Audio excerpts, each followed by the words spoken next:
Welcome to the KidMin podcast with Dr. Val and Dr. Virginia, where we talk about everything KidMin and pull back the curtain on some of the surprises and challenges in children's ministry that nobody prepares you for. I'm Dr. Val, and together we have over 45 years of experience in children's ministry. I'm Dr. Virginia. Valerie and I met over 10 years ago in our doctoral program at Southeastern Baptist Theological Seminary. We are excited to share with you all the great stuff that we have picked up over the years. We want to minister to you, the children's minister. Welcome. We are so glad that you are joining us today. Dr. Virginia, how are you doing? I'm doing good. Very excited for our interview this morning. We are very, very excited.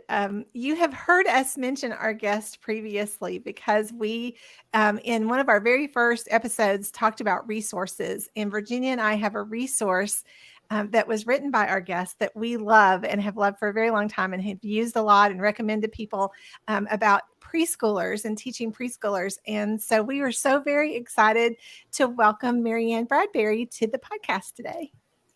Well, thank you so much. I'm excited to be a part of our conversation today. Thank you for inviting me to be here today. Absolutely. Thank you. So Mary Ann is the author of Teaching Preschoolers, First Steps Towards Faith. And so Valerie is showing her version as well. We have different versions, and there's a third one out now of this book. It's a wonderful, foundational, very helpful book for preschool ministry. So let's just jump in, though. Mary Ann, can you tell us a little bit about your background in children's ministry, how you got started, just a little bit about yourself? Okay, I'd be glad to. Well, I began in public school education, but then from when my children were born, God led me into church ministry. And then, so I've been in, I guess, ministry for a long time, of 40 plus years. And so it's my calling really came when I was sitting in an early childhood class working on my master's degree. And the professor pointed her finger at each one of us in the class and said, if you don't stand up for young children, who will? And so it was at that point that I felt like that was God's finger pointing to me and saying, that's what you have to do. And so little did I know that would lead me down a path that I had no idea where it would go. It's probably a good thing you don't know where God's leading you, or you probably wouldn't want to go. So true. I served at my very first church when my children were young. They were preschoolers. And then I spent a total of 14 years on doing being on church staff in children's ministries in Texas and Oklahoma. And from there, God opened a door for me to go to Lifeway Christian Resources, where I served there for 12 years, editing a variety of different materials in the childhood ministry publishing area. And then my husband had an opportunity to come to Austin to take a job, and he had moved to Nashville for me to take my job. And so I felt like it was my turn to then, let him have his job or his career that he was, it was a job he had really wanted for a number of years. So when I did that, when I left Lifeway, I thought I was retired, and little did I know that God had opened some doors almost immediately by the time we got here for me to serve two churches in this area in Austin as an interim.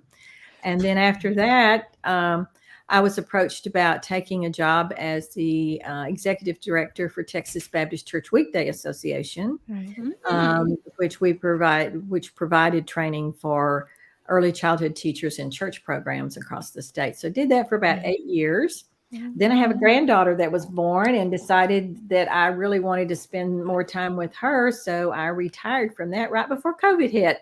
Oh, wow. Good timing.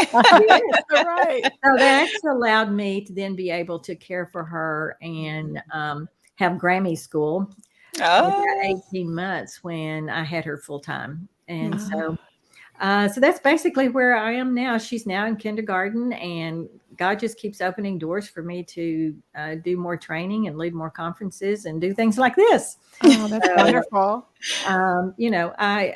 I knew this, but I'm really experiencing firsthand that I think when you're called to children's ministry, you never fully retire until you're dead. Amen. So, as long as I'm Amen. able, I'm here to do whatever God would have me to do in that area. Right. Right. Amen.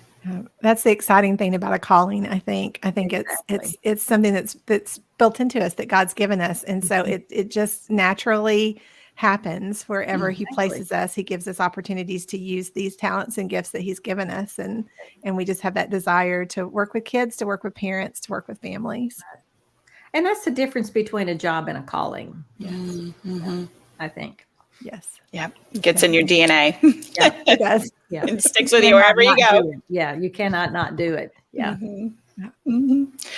Well, let's jump in with our first question. So let's say that you are talking to someone who is a brand new preschool director, never done it before. They're either jumping into it or it has been thrust upon them. It was thrust upon me the first time I did it.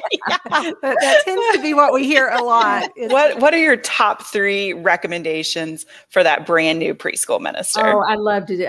I get this. I've gotten this question, over the years, especially when I've been on a church staff position and they're looking to call like a children's minister if I was just doing preschool and, or whatever. But I actually have 3 top things that I always share with even committees who are looking to hire or thrust upon somebody this job.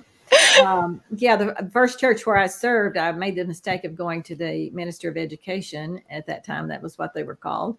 And I said, there really needs to be things going on in the preschool industry here. And, nobody was doing it. And I was so young and naive at that time that I didn't know better. And so he looked me straight in the face and he said, well, why don't you just do it?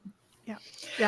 That's how I got thrust into it. But anyway, the first thing that I would tell a person going into this position would be that you have to accept yourself as a leader. You have to recognize yourself as a leader, first of all, because you are a leader, whether you really realize it or not. And you, just by being in that position, have a sphere of influence. And so you are going to be an influencer. So it's a position, but it's not an easy position.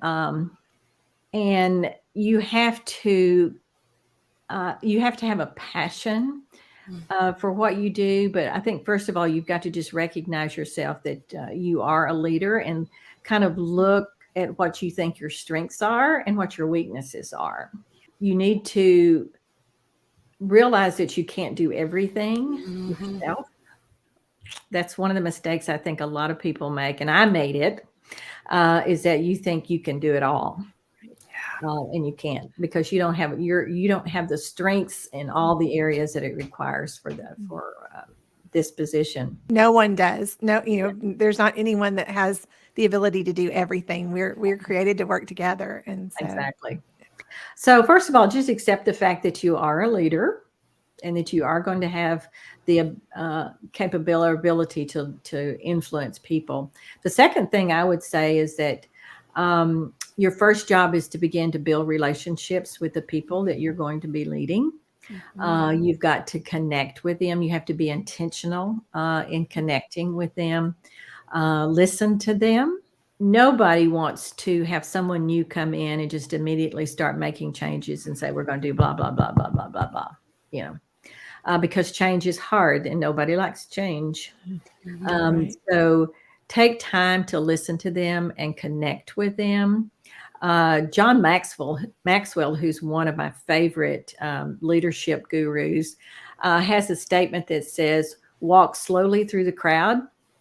And so I think you walk slowly into leading your people, even though sometimes that's hard because you might see things you want to change and change them really quickly, and you'd like to do it overnight, but you will not be effective as a leader unless you do it slowly and listen to your people.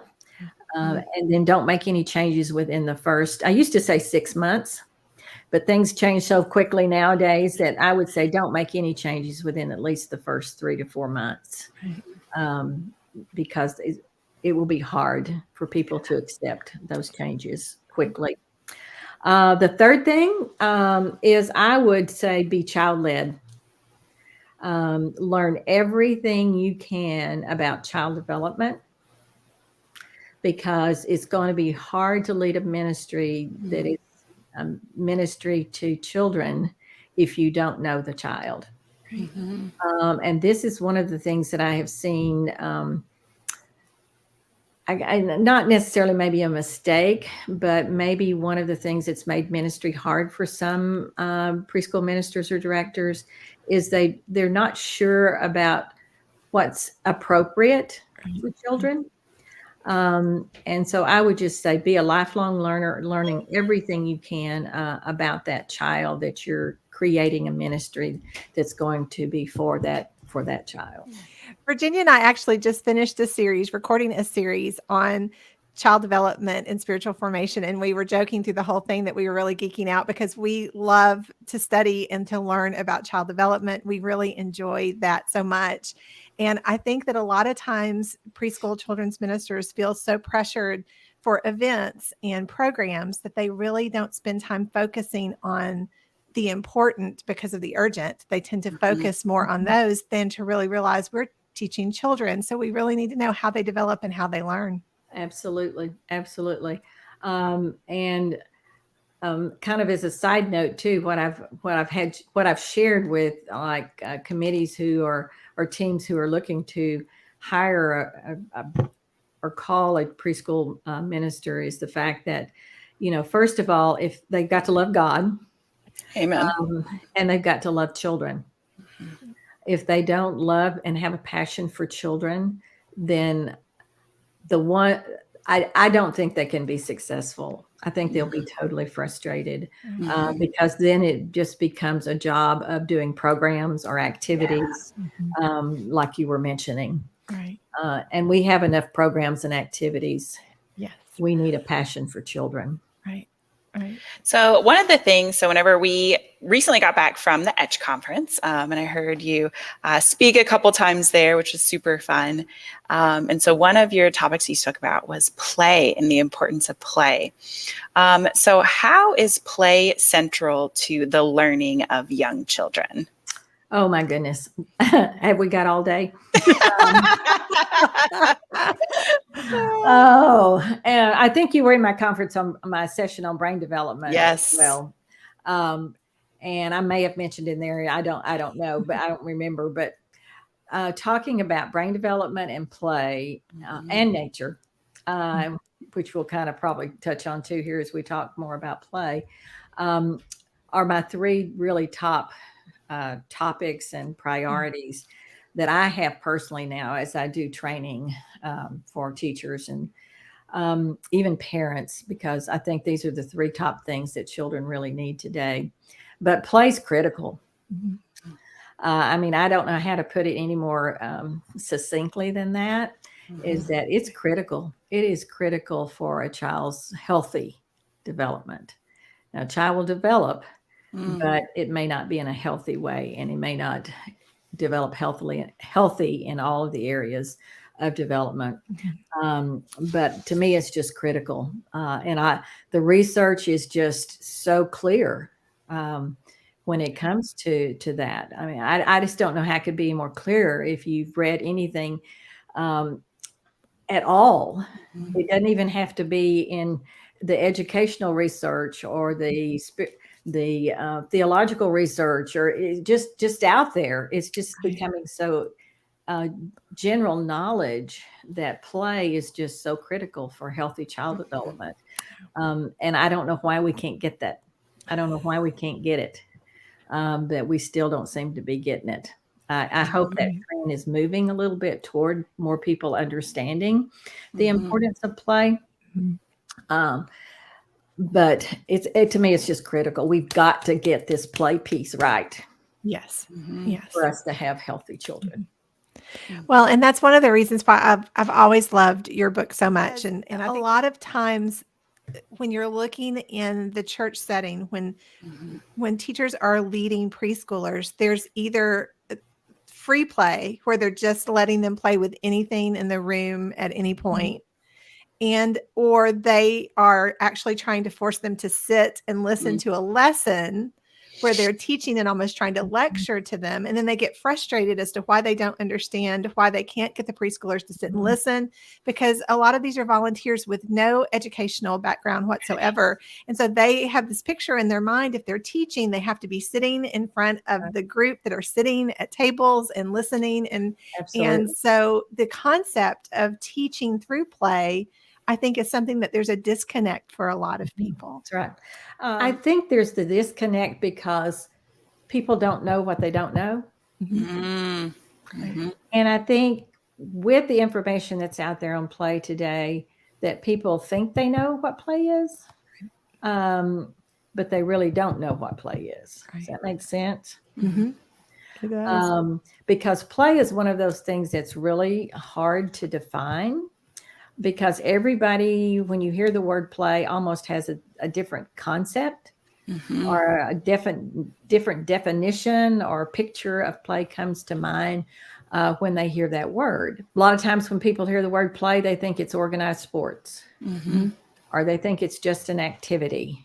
Right. But that's really not what play is. Play is really a state of mind. That's what Stuart Brown says. He's one of the main researchers in the area of play, and he says it's a state of mind, which it really is. One of my favorite definitions, and this is the one I've taught my granddaughter, and if you ask her what play is, she'll say play is learning. Because playing is learning. That is how children, especially young children, learn. It is through their play.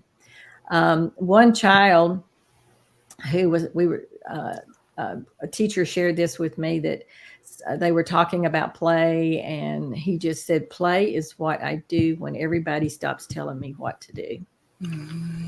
Oh, That should open our eyes. yes. That is a strong statement right there. Isn't it? And it comes from a 4-year-old child. It was a Right. 4-year-old child who made that statement. I think we have to understand that play is a process. It's not an activity, as I just mentioned earlier. It's not an activity. Play is a process. One of my favorite writers on play is a lady called Penny Brownlee. But she has a statement where she said that a child's right to play is like putting a goldfish in a chicken coop and expecting it to survive. Right. Because play is about a lot about providing the correct environment or the appropriate environment for the children to experience that play and to get involved in that play. One of the things that people don't understand about play, I think, is that they don't understand the connection between play and all of those skills that we call executive function skills, the connection between those skills and play. Play is the one thing that best develops, if not the only thing that develops those skills of impulse control, self-regulation, problem solving, flexibility, attention. Those are all the things that if you talk to parents and teachers, those are the things that they say they want children to have. Well, they just don't pay attention, or they just don't sit still, or they don't do this, or they don't do that. It is through play that all of those things are best developed. So how can we help our volunteers, our ministry teachers, understand play as a part of learning? Because we do have a lot of cultural misconceptions. So what are some of the things that we can do to equip our volunteers and our teachers to use play well? Oh, that's a hard one. I wish I had the magic bullet for that or the magic answer to that. Right. I think the key to it is just education. We just have to keep talking about it. Because it's like I said, if they don't know what they don't know, I think if we can create an environment as preschool ministers or directors where we can show children at involved in what's called free unstructured play, because this is the type of play that develops these skills. And it's not like you mentioned, Valerie, it's not like a free-for-all. Because your role as the teacher is that you're the facilitator.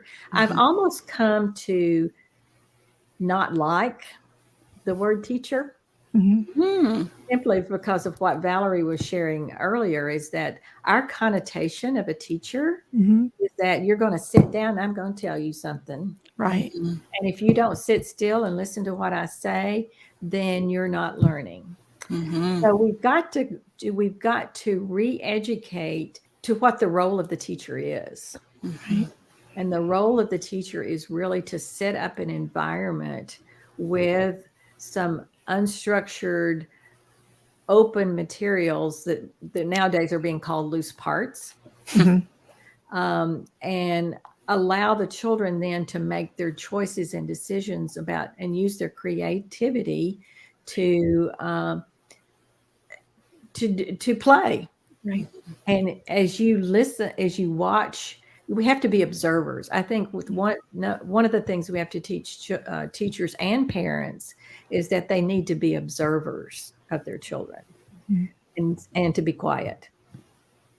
Because as adults, we are so quick to step in and say, why don't you do this? Or do this?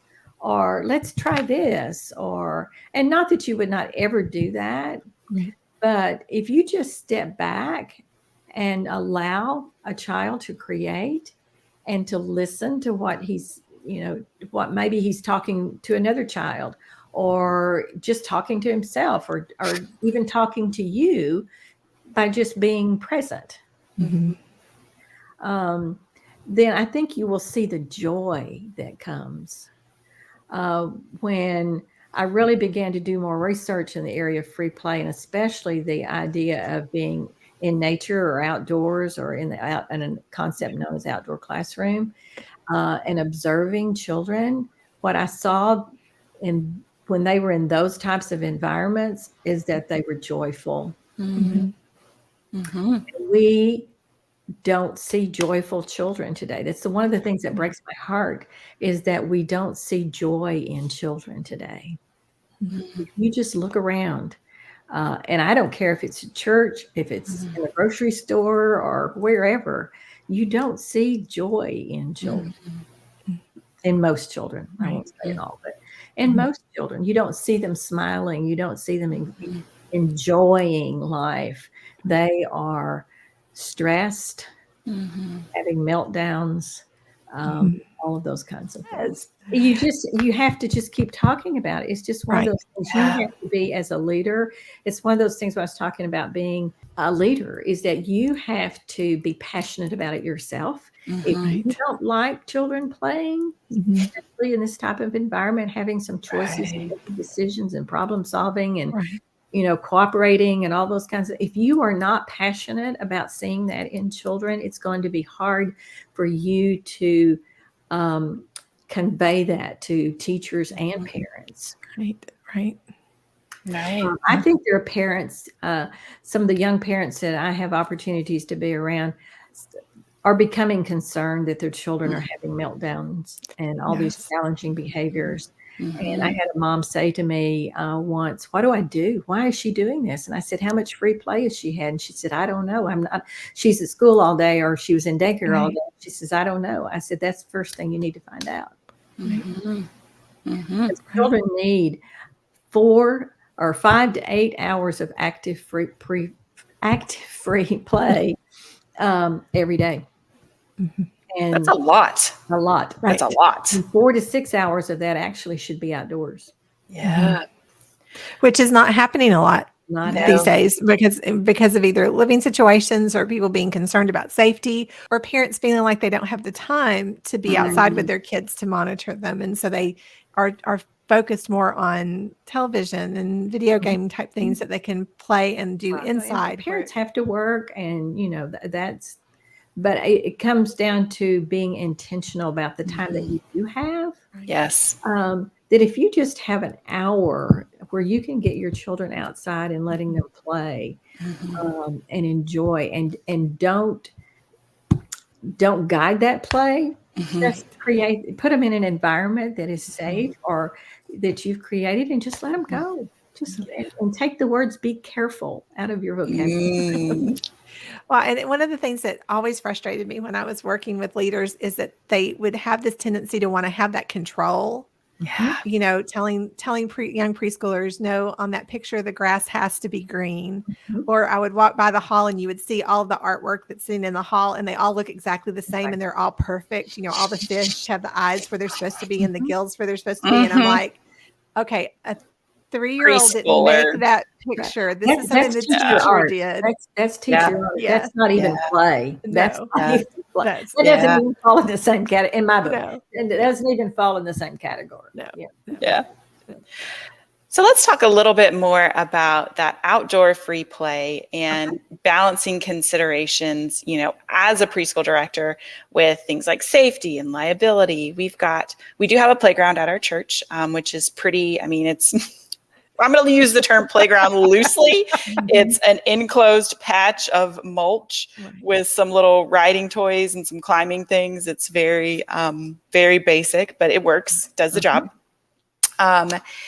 And, you know, whenever I let my personal children play, I have 2-year-olds, you know, I let them do more as a mom than I would probably feel comfortable, you know, doing with liability concerns as a children's minister. And so how do we balance those concerns of, you know, yes, we do want to give opportunities for outdoor free play, but we also have to think about safety and security and liability. And so how do we balance all that as children's ministers? Well, that's kind of a tough one. I mean, I understand the need for, you know, you have to have that in your mind. You have to have a mindset that, you know, you've got to create a safe environment.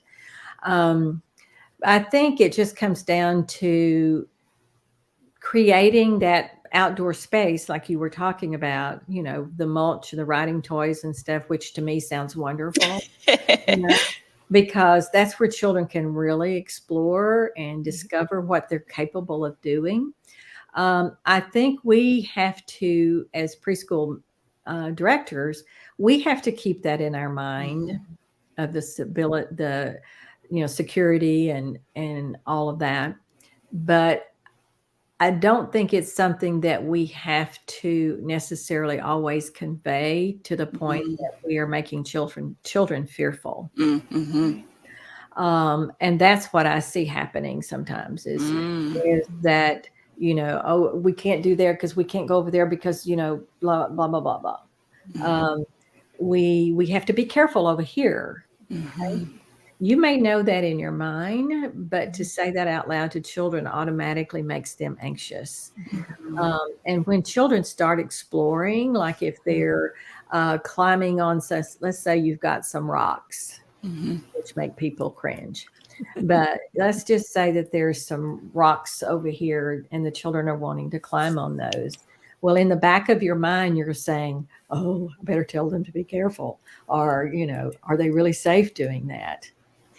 You may think that in your mind, but what the action should be is to you just very calmly watch what they're doing, be close to them, and say things like, oh, that looks like that's a high rock, or that is really, you know, something that looks like it. Do you want to try that?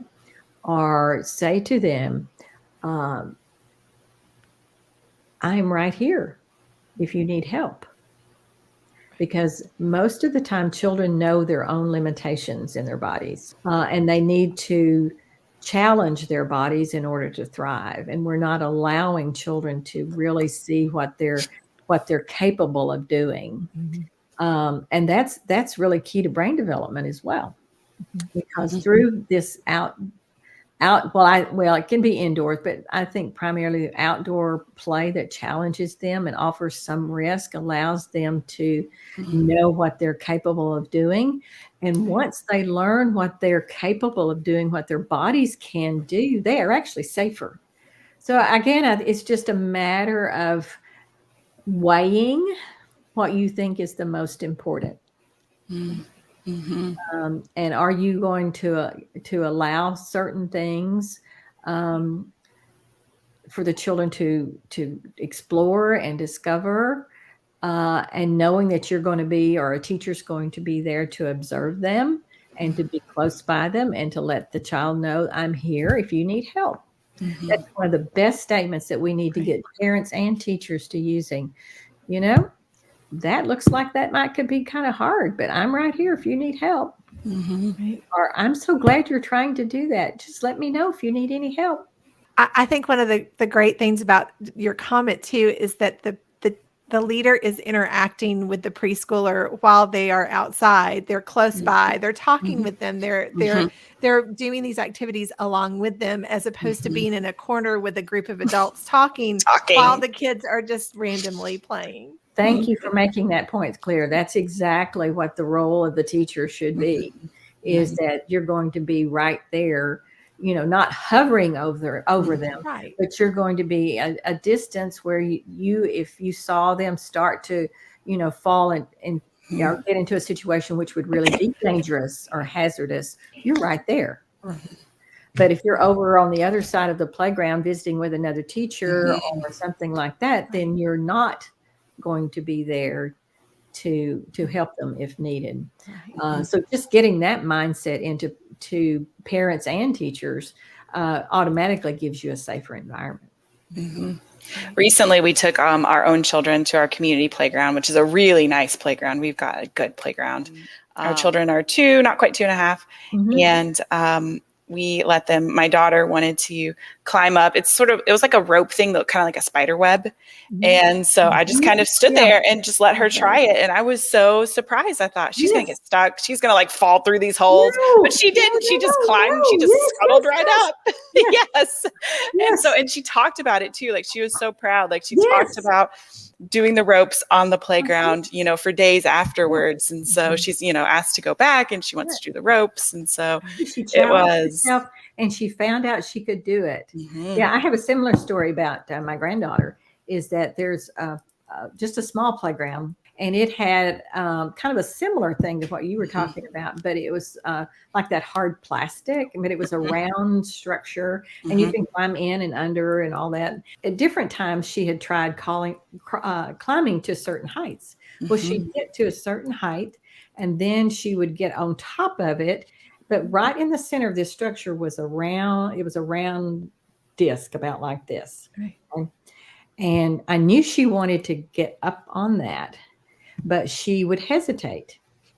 Well, not too long ago, there was this summer, we were at that playground, and she climbed on that, and she climbed all the way to that disc and got both of her feet on that disc. And she was going to try to stand straight up. And my heart kind of went, okay. But this is one time you don't say a word. I didn't say a word. I just watched. She got both of her feet on that, and she stood straight up, put her hands in the air, and went, yes. Yay. So excited. And I so wanted to take a picture. I didn't want to disturb, the concentration on that. But she was proud. And that's what we need to help children understand. They can be proud of their accomplishments, to feel confident.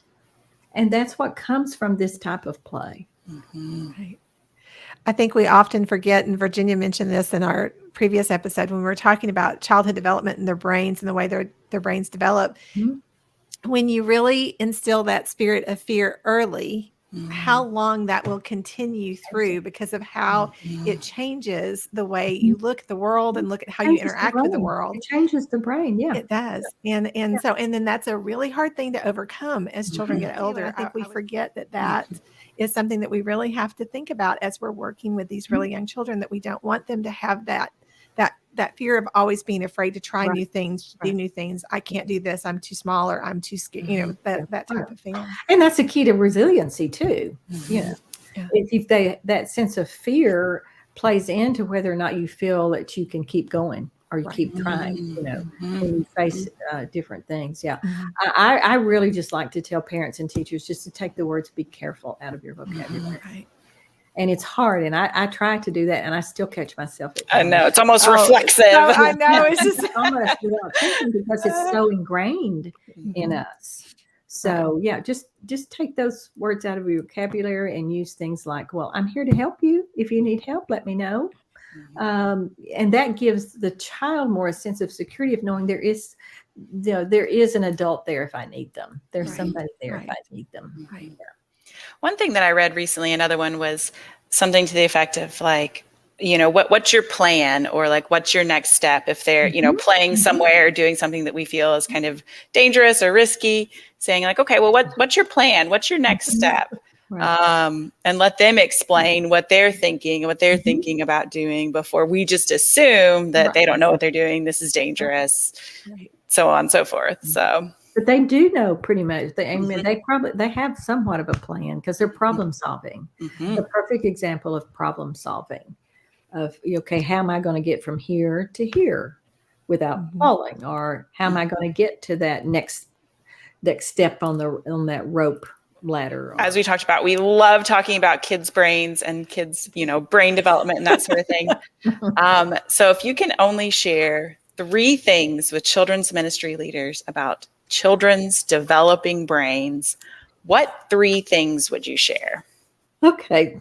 That's another hour-long topic. I know, it is. It really is. Well, these are my top 3, and these are usually the ones when I just have about an hour to do a session on the brain. These are usually the top 3 that I try to make sure that I communicate. And the first one is that a child's brain is born immature, but it is ready to learn. But that brain has to be built. It's just like building a house. You have to have a good foundation. And the way that a young child's brain is built from infancy on lays the groundwork or the foundation for whether or not they will develop a healthy mindset, a healthy brain. And I think it's key to them building and understanding what it is like to have a relationship with God. All of these higher level functioning skills that we were talking about earlier, the foundation for those are laid in those first few years of life.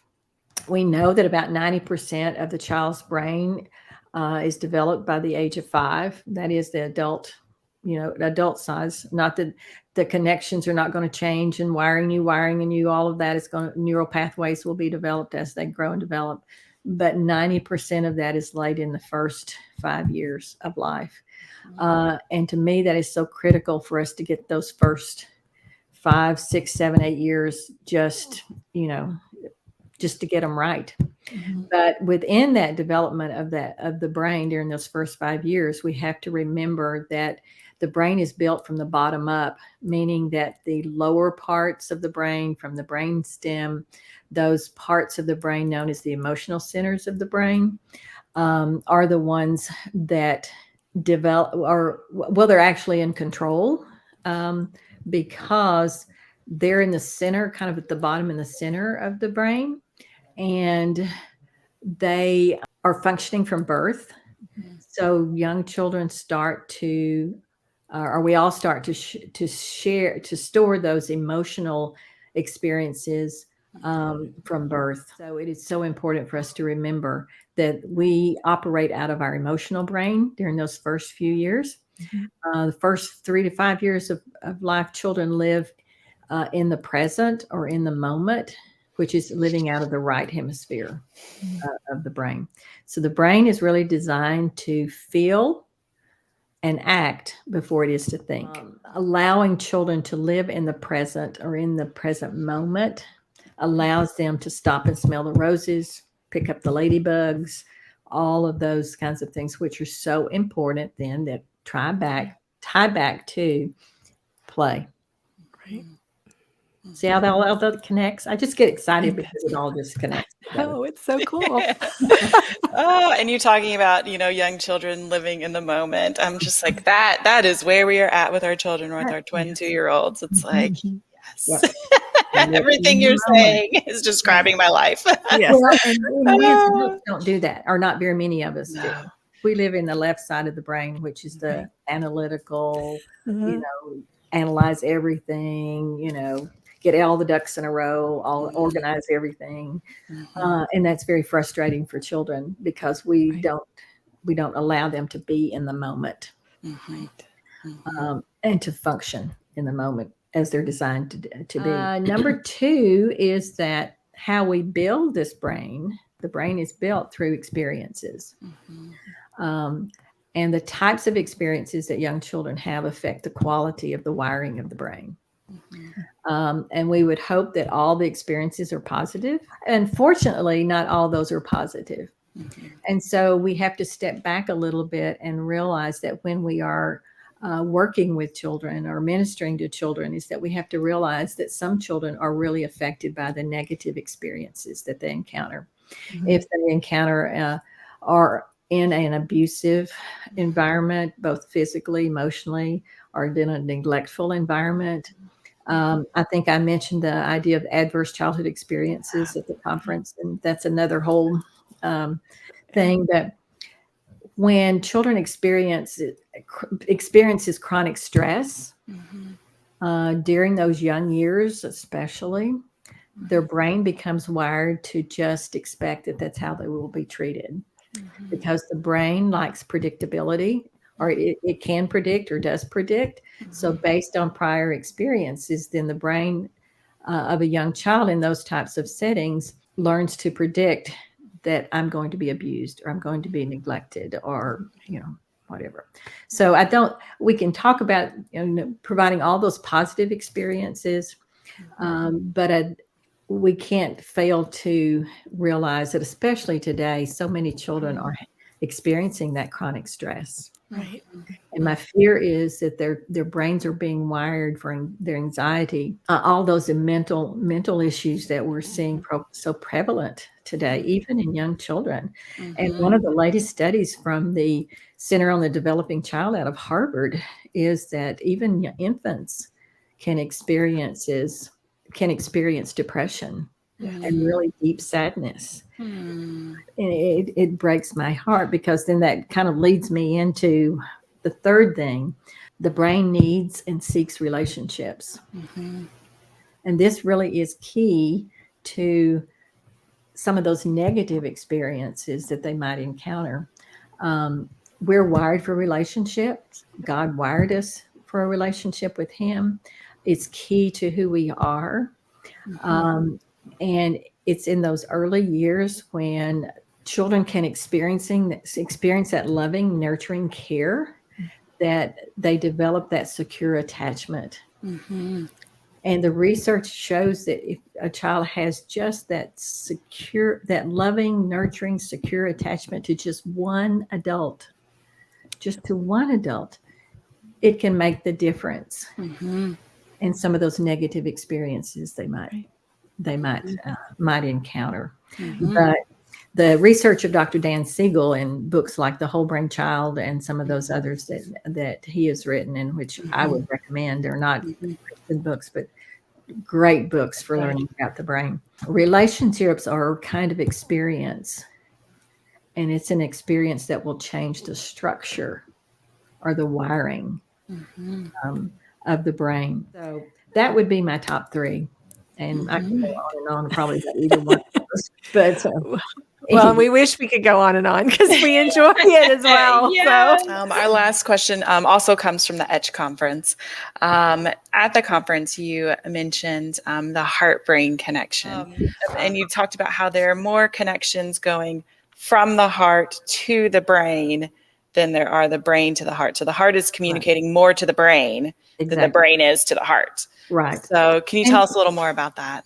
And to me, that's what's so exciting. And, as I said in ETCH, this has been some of the most exciting information that I have kind of gotten into in a long time, because I've been studying the brain for more than 20 years, I think it is now. I have felt all along that in studying the brain, that it's just amazing how God created us. In getting into all this brain study, I really felt the need to start sharing all of this because I think it is so, we just need to understand how God created us. Yeah. But we do have something like, I think, 2 billion heart neural cells within our heart, and circling our heart. There's a magnetic field that circles our heart that contains some of those neural cells. And some of the related stuff I've read, it even talks about the fact that we really have a small brain within our heart. So I'm going to do some more study in that area, but it really is. I think it's so biblical. Yeah. I looked up because I wanted to be sure, but I looked it up again. If you think about the references to the heart in the Bible, depending on the translation that you look at, but in the NIV translation, the heart is mentioned 500 times. The Christian Standard Bible, which is mentioned, the word heart is mentioned 685 times. So there are verses like Proverbs says, "Guard your heart above all else, for it is the source of life."